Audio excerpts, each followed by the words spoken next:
podcast where we talk about anything and everything from faith, finance, and fitness to things that life throws at us. Guys, before we continue off onto our next episode, if you're on YouTube, if you could just comment down below, like this video, and really just share with someone, it would help out tremendously with the algorithm. Same thing with Spotify. Spotify, if you're on there, just hit us up with a like, hit us up with a follow, a rating. It would very much help out with the algorithm. And same thing for Apple Podcasts. And guys, I also do want to apologize in advance about how iffy I sound. I'm almost positive I have a sinus infection. I'm not too sure, but it's been going on for like 4 or 5 days. But with the commitment that we have on this podcast, you knew we had to get that podcast out there, regardless of how you're feeling or how I'm feeling. So, if you could just do those things, helps out with all algorithms of see, I can't even speak, with all platforms. So this is something that I wanted to come across and share with you guys. I've continually been growing, and I continue to grow as well. It's not like I'm at a stable point right now. And so this is something that the Holy Spirit just told me to share with you guys, and that is what are some things that God has been teaching me recently in my current season of life. And I just hope that if it relates, or if you relate to it, comment down below, let us know. But these are just some things that have been, taught and brought upon me, and a little bit of conviction, a little bit of just other people speaking towards me, or, circumstances around that. So the first thing that the Lord has been teaching me recently is patience. Patience in different forms. One is with people. Obviously, you're not always going to like everyone you come across or see eye to eye with, people that you come across, and that's okay.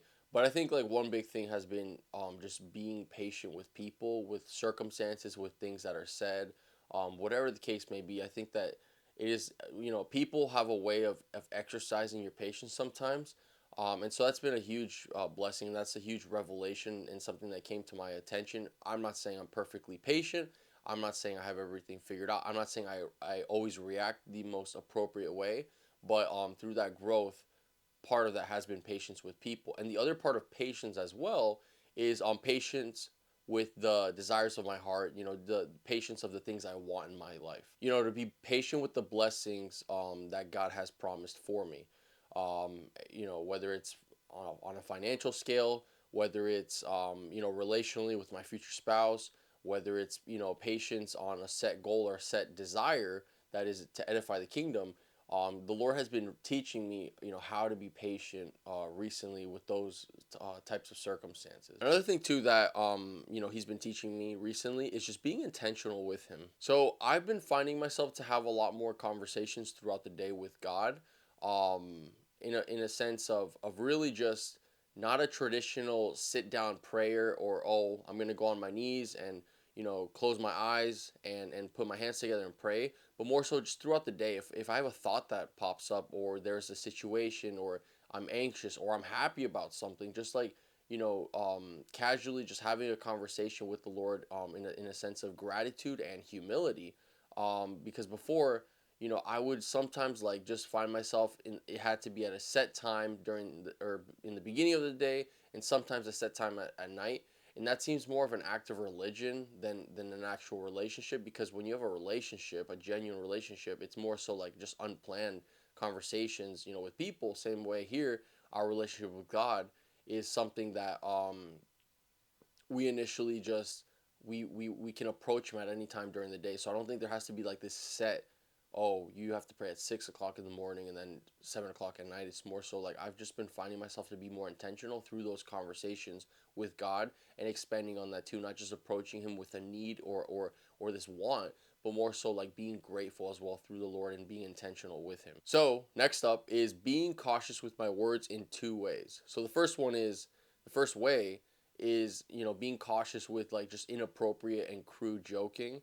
And the other way is just being cautious with, I guess, my interactions and my personal confrontations, by the passion and in the tone of my voice. So first off, with the crude joking, let's be honest, who doesn't like dark humor? Who's not a fan? But I was convicted on that recently, and I was at a retreat about 2-3 weeks ago, and one of my friends, I made a D's nuts joke.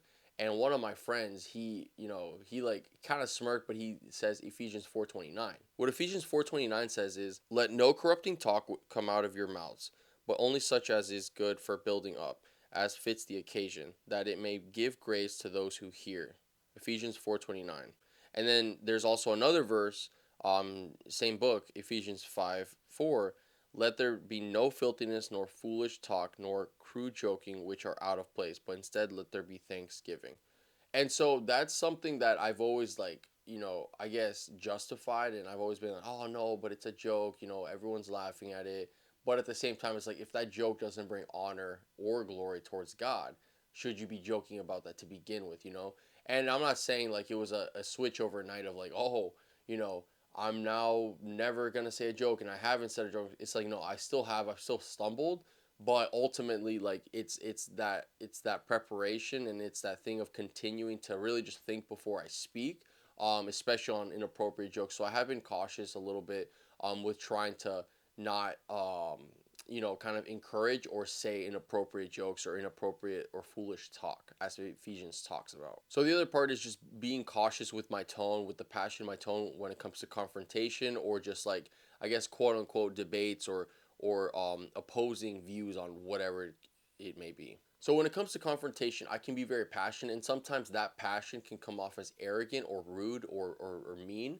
And that's not my intention. But however, when you look at the word, also in Ephesians 4:15, it says, rather speaking the truth in love, we are to grow up in every way into him who is the head, into Christ.